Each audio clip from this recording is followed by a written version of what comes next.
Ni ne da godiya amma fa idan kika faɗa min sunanki. Tam, ni dai sunana Ramlat. Ramlat.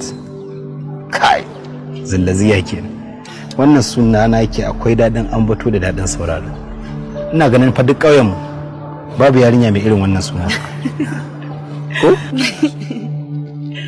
Amma da aka yi wasu fani. Honi zuma fa kenan. Malam makarantar wanda yake koyar da mu dan kware yace zuma. Honi zuma milik madara. Ba haka nake nufi ba. Ina nufin irin mutum mai saka mutum nishadi haka wanda kalmominsa suke da daɗin faɗi. Gaskiya ne. Haka yawancin mutanen garinmu suke. Har ma tattaki suke har zuwa gidanmu domin in yi abin dariya su yi dariya. Ai na ga alamun hakan gaskiya. To ai ina ganin da zaki bani dama ma. Zan iya zuwa har gida domin in rika baki nishadi, in rika yin abubuwa in ta zuba kamar famfo har sai kin gaji da ni. Hakan ya maka? Kwarai da gaske kuwa. Sai dai in baki bada goron gayyata ba. Shikenan. To, a wannan.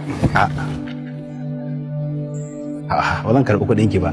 Na siya adireshin gidanku da wannan kuɗin. Tam, ni dai a tudun wada nake layi na 5. Idan ka je lamba na 3 shine gidan. To godiya nake da Hajiya Ramlatu. Shikenan. Sai ka zo.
So na gaskiya shine na taho zan baki